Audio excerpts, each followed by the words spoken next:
Olá, pessoal. Eu me chamo Wagner Santos e hoje eu estou aqui com meus amigos integrantes do grupo 28 da Pós-Tech de Data Analytics da FIAP, que é a Júlia, o Vinícius e o Henrique. E hoje nós iremos fazer a nossa apresentação do pitch ONG Passos Mágicos.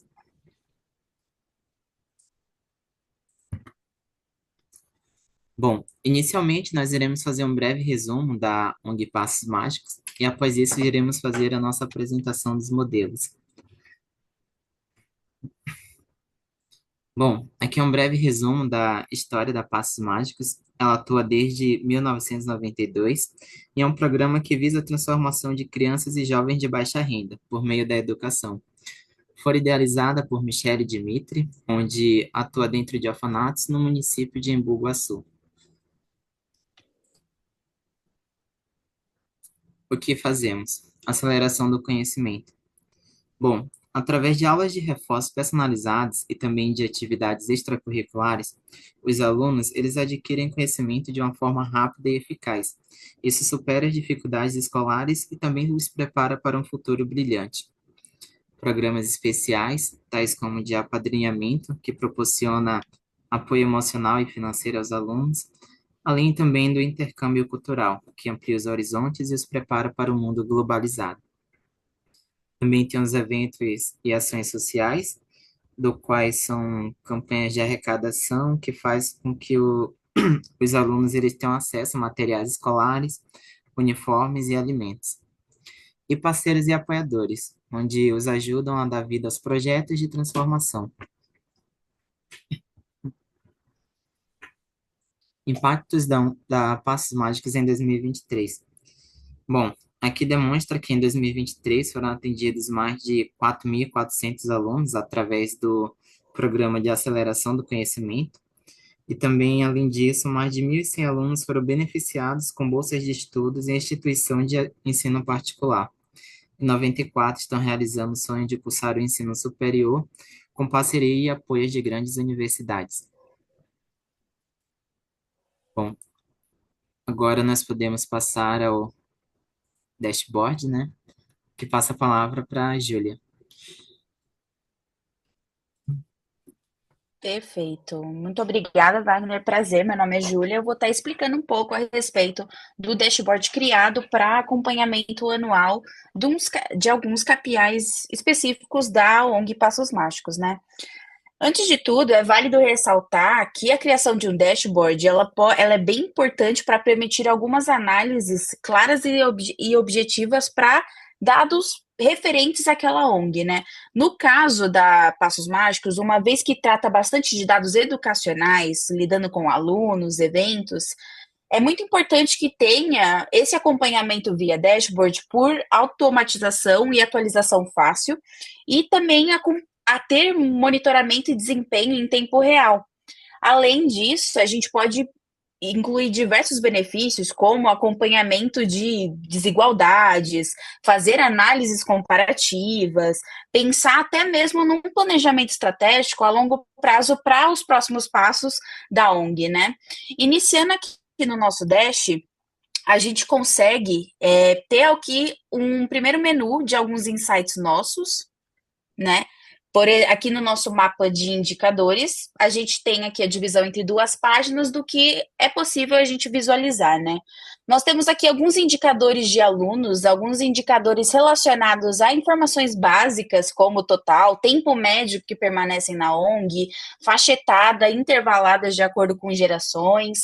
Em seguida, nós temos também visão de performance dos alunos, que engloba assuntos como fase escolar, comparação de ponto de virada, o tipo de ingresso conforme o ano, aceleração de conhecimento e avaliações que englobam indicadores envolvendo notas das matérias de maior auxílio, de português, matemática e inglês, e além de demonstrar a quantidade de avaliações realizadas em determinado período. Além disso, nesse dashboard é possível acompanhar o principal indicador, né, de desenvolvimento educacional e as respectivas dimensões que o compõem, né, que no caso da dimensão acadêmica, psicossocial e psicopedagógica. Quando nós entramos na primeira tela, a princípio a gente consegue ter alguns insights de valor absoluto, como, por exemplo, o total de alunos contemplado na nossa base no período, a média de anos que os alunos permanecem oficialmente na Passos Mágicos, a idade média em algo nesses cards, e aí nós evoluímos para algumas análises de gráfico, né? O tempo na Passos Mágicos de acordo com o ano inicial, sendo 2020, o total de alunos pela faixa, pelo intervalo de faixa etária, sendo, por exemplo, predominante crianças em início de conhecimento geral, como é o intervalo de 10 a 13 anos. Aqui nós temos o percentual de alunos bolsistas, sim ou não, né? De acordo com qual é a quantidade deles e o percentual de alunos indicados para uma bolsa. Quando nós partimos aqui para os indicadores de performance dos alunos, nós conseguimos ver aqui uma evolução ao decorrer de 3 anos, de 2020 a 2022, sendo basicamente o total de alunos por fase escolar, né? Aqui nós temos também o total de alunos que tiveram percentual, né, conforme ponto de virada do ano. Nós temos aqui também esse total separado por sinalizador, de acordo com o ingresso, o total relacionado a veteranos e ingressantes, e também alunos aqui, percentual indicado para a bolsa. Quando nós partimos para a aceleração de conhecimento, que envolve as matérias principais para conceitos básicos, nós temos aqui a média de notas envolvendo esse englobamento de aceleração de conhecimento, onde a gente vê que a maior média é a de matemática, em seguida a quantidade de avaliações realizadas em 2022, no ano que se encontra principal aqui, alunos com baixo desempenho, todas as matérias, nós tivemos 1.226, a variabilidade das notas, ou seja, de quantos pontos está variando a nota delas. A gente vê que inglês é a matéria onde está tendo maior variabilidade de notas, ou seja, as notas em si, elas podem sofrer tanto o acréscimo quanto o decréscimo. A quantidade de alunos em baixo desempenho, onde a gente está considerando aqui alunos que obtiveram média abaixo de 6. Então, aqui a gente vê que inglês seria a principal matéria desse KPI, né? O que também justifica, por exemplo, a grande variabilidade que essa matéria também passa pelos alunos. Inclusive, é válido até ter esse feedback por parte de professores e alunos para ver o melhor caminho de até diminuir essa variabilidade, ou até mesmo reduzir para um target que as duas outras matérias têm, de 600, 700 alunos de baixa performance. Esse seria um caminho, por exemplo. Quando nós partimos para a visão geral do indicador de desenvolvimento, nós conseguimos ver aqui algumas médias. Nós conseguimos ver, por exemplo, a média de notas do indicador de acordo com o ano, onde a gente vê que 2021 passou por um breve decréscimo, mas se estabilizou logo em 2022. As notas máximas do indicador a gente vê que seria uma média de 9, não tem muita variabilidade, e as mínimas também ficam entre uma média de mínimo aí entre 12 e 3. Aqui nós temos a divisão de alunos por pedras, né, que é de acordo com a performance deles, eles são categorizados por essas pedras, e nós vemos que em 2022 teve uma breve redução da pedra ametista, sendo seguido por um acréscimo da ágata, né? Esse acho que é um ponto importante para longo prazo, qual que é a divisão perfeita que a ONG quer ter, avaliando de acordo com o índice esses percentuais entre as pedras. Quando nós começamos a ver os indicadores de dimensões, nós começamos aqui pela indicação acadêmica, né, que é a principal responsável pelos engajamentos da educação. A gente vê aqui algumas médias dos indicadores tendo alguma variabilidade, como o indicador de adequação de nível, o IAN, no caso, e além disso, alguma variabilidade também no indicador de engajamento, relacionado à entrega de lição de casa, entregas por parte do aluno. Ainda que há variabilidade, né, em 2021, no caso, a gente percebe que em 2022 houve uma estabilização, houve esse período mais de variabilidade entre anos, ainda até mesmo pensando num período transitório de pandemia, isso é justificável. Temos também notas máximas, né, dos indicadores. A gente vê também que o indicador de desempenho acadêmico em 2021 teve uma breve queda, ele conseguiu recuperar um pouquinho em 2022 e pode-se também justificar até mesmo por período de pandemia, uma vez que lida com notas gerais, médias de notas envolvendo o âmbito escolar, é justificável até. E, por final, nós temos essa visão de total de alunos com média de indicadores acima, média de indicadores essa dimensão acima de 6, ou seja, pessoal que a gente pode considerar que esteve acima ou equivalente à média, né? Novamente, a gente percebe que claramente o ano de 2021 é onde tem um menor número, porém, em 2022, logo ele volta a aumentar. Quando a gente segue o próximo indicador de psicossocial, a gente também tem aqui um acompanhamento de média de indicadores que não sofre muita variabilidade, apenas em 2021. Seguindo para as notas máximas, né, a gente vê que 2021 também foi um ano onde o indicador de questionário, que no caso é o questionário individual, ele sofreu uma breve queda, né? Também justifica pelo período de pandemia, às vezes não é um indicador que foi alimentado com certa frequência, pelo não foi alimentado com certa frequência. Acho que essa comunicação psicóloga-aluna durante a pandemia deve ter tido alguma defasagem.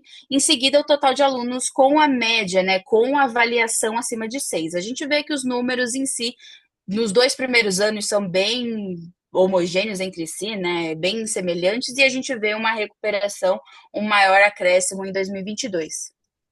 Em seguida, por último, a gente tem o indicador de dimensão de psicopedagógica, que engloba aqui alguma variabilidade em 2021, assim como os demais indicadores apresentados anteriormente. A gente vê que o IPV, que é o indicador de ponto de virada, teve aquele acréscimo, comportou-se dessa forma. Em 2020 e 2022 ele retorna a ascender, e a gente vê que o indicador psicopedagógico também teve aqui um auge, né, em 2021, porém teve uma queda em 2022. As notas máximas também deles, eles apresentam esse indicador muito ao contrário dos outros, apresenta um leve declínio em 2022, e com o total de alunos na média de indicadores acima de 6, nós temos um maior número por parte do indicador de IPP, do ponto de virada, que é muito bom, mais alunos alcançando determinado KPI de ponto de virada, e tivemos uma diminuição, por fim do ano observado de 2022, do indicador psicopedagógico. A partir disso, é válido que esse dashboard pode ser alimentado com mais anos, mediante a fonte de dados que for perfeito. Então, seguindo aqui a finalização, apresentando aqui o desenvolvimento do dashboard, né, dos participantes Júlia Boldrin, Vinícius Brito, Wagner da Calçada dos Santos e Henrique José. Vou passar a palavra agora para o meu colega Vinícius complementar mais a apresentação. Obrigado, Júlia. Bom, boa noite, pessoal. Agora a gente vai falar um pouquinho aí da parte que a gente fez dentro do Streamlit. Beleza, deixa eu assumir o controle aqui. Foi. Bom, o intuito dessa primeira página aqui é, de fato, ter uma visão geral dos indicadores aí da instituição por ano, né? Então, aqui do lado a gente tem um filtro bem simples aqui, né? Que aí ele vai aplicar para a maioria dos gráficos. Aqui a ideia é ter um comparativo bem rápido em relação ao ano anterior. Então, conforme eu vou passando o ano aqui, ele vai atualizando. Então, quantidade de alunos, quantidade de turmas, quantidade de professores. Aqui a ideia é ter uma visão por fase, né? Então, a quantidade de alunos em cada fase, tanto a quantidade total quanto a média de alunos por turma. Então, a gente consegue ter uma dimensão, né, do tamanho das turmas de acordo com cada fase e como isso foi mudando ao longo dos anos. Aqui mais abaixo, A ideia é ter uma visão de como a nota varia de acordo com a fase, né? Então, aqui a gente tem um filtro que se aplica a esse gráfico, e aqui o box plot ele vai mostrar para a gente toda a variação, então, como que está a mediana aqui das notas, e a gente consegue até comparar não só as notas entre si, mas a própria nota de acordo com cada fase. E aqui, por fim, esse outro gráfico ele vai mostrar essa variação das notas, só que ao longo dos anos, né? Então, por exemplo, aqui na fase 6 ele vai mostrar aqui todas as matérias e como que o desempenho foi se alterando ao longo dos anos. Aqui a gente tem também uma outra página, que ela vai falar um pouquinho especificamente do aluno, né? Então aqui os filtros já mudam, eu vou ter um filtro aqui de fase, de turma e do aluno em si, então a gente consegue ver aqui qualquer aluno que tem na base. E aqui a ideia é, primeiro assim, né, eu ter a informação geral aqui do aluno, então eu vou ter o nome que tá aqui escondido, né? Tá, eu esqueci o termo, mas enfim. Então aqui está o nome do aluno, informação geral, o ID da base, data de nascimento, sexo. Aqui a gente tem um panorama das avaliações aí pedagógicas do aluno, né? Então todo ano que tiver uma avaliação, ele vai constar aqui. É, E aqui é ter um panorama do desempenho do aluno, né, no geral. Então, de acordo com cada matéria, a gente consegue comparar como é que o desempenho dele foi variando ao longo das provas aí, dos semestres que foram acontecendo. Isso também por ano, então a gente consegue comparar e ver essa variação, né? Então, como o aluno talvez se destaque em uma matéria diferente das outras, ou como o desempenho dele melhorou de um semestre para o ano, né, de um semestre para o outro ou de um ano para o outro, né? A gente consegue facilmente visualizar isso aqui. E também em relação às faltas, né? Então, como é que está a frequência desse aluno por matérias? Tem alguma matéria que está faltando mais?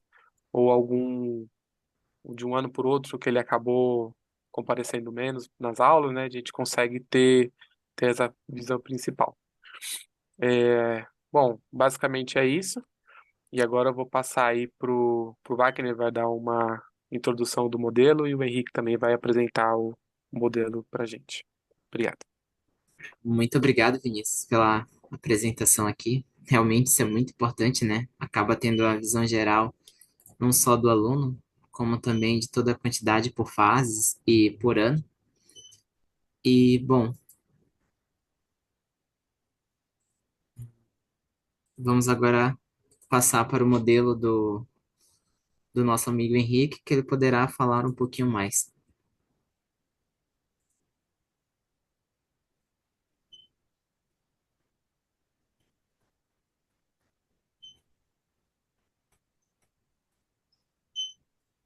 Feito. Fica à vontade, Henrique. Bom, Zé, qualquer... o modelo ele começa com uma biblioteca chamada Optuna. Essa biblioteca ela, ela encontra as melhores configurações dos hiperparâmetros do modelo de machine learning.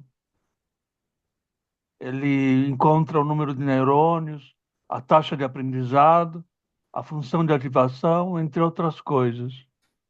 Ah, a biblioteca que faz o modelo é a TensorFlow.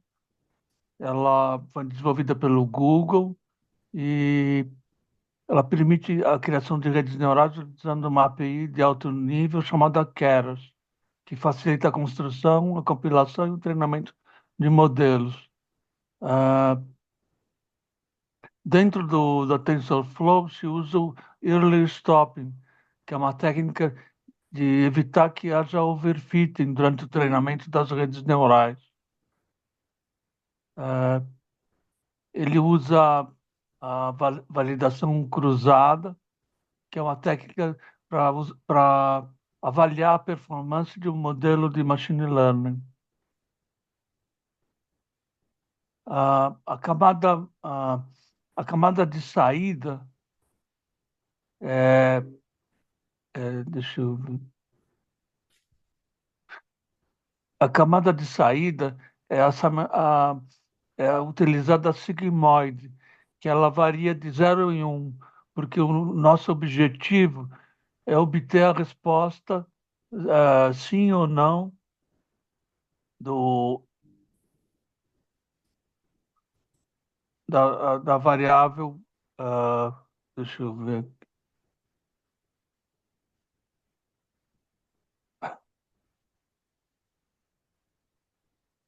Mais para baixo. E,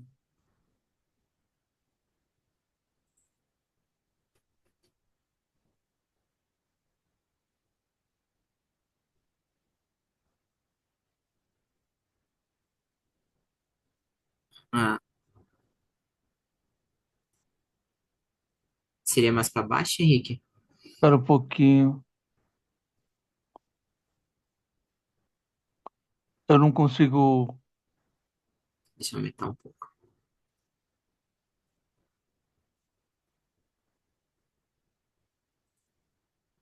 Tá aqui ela. Essa é a camada de saída.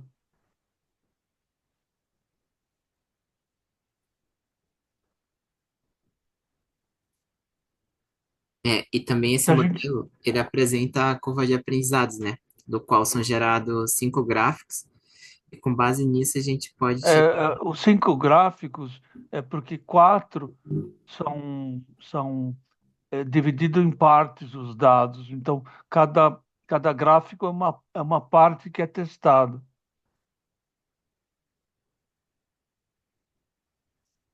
Isso. Deixa eu voltar ao primeiro. Esse é o primeiro. É o Esse é o segundo, terceiro. Esse é o quarto. E esse é que é o o último. quinto. E ele vai sendo testado de novo. Ah, são as várias tentativas de acertar os hiperparâmetros.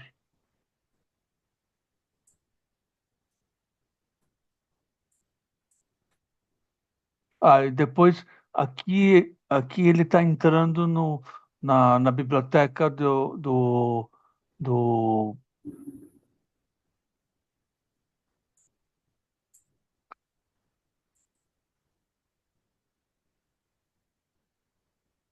TensorFlow. esse é o TensorFlow. Ele, ele tem, ele faz 50 tentativas de trabalhar o modelo melhor e obter uma acurácia de 0,933. E além disso, ele salva o modelo também, né? Do qual a gente. Ele salva o modelo e o modelo é usado posteriormente para prever dados. Isso. Que seria nessa apresentação 2022. Sim,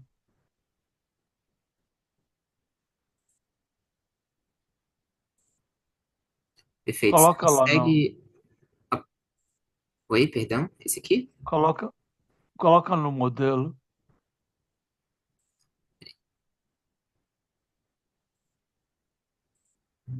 Aqui. Não, não, acho que você não colocou o arquivo em Python. Você não abriu o Python. Henrique, se você quiser, acho que é mais fácil você abrir o seu, né? Eu não sei se o. Isso. O meu está aberto aqui. É, quiser compartilhar a tela, acho que é mais rápido. Deixa eu cancelar a minha enquanto isso.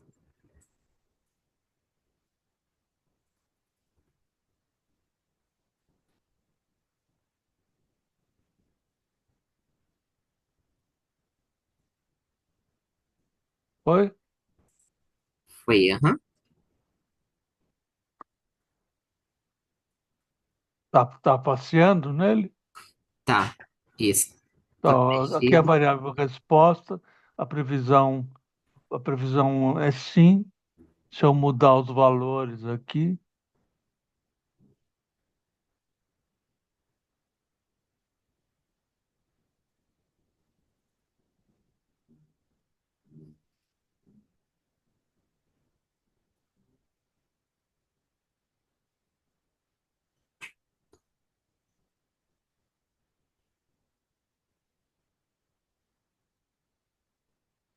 a resposta é não.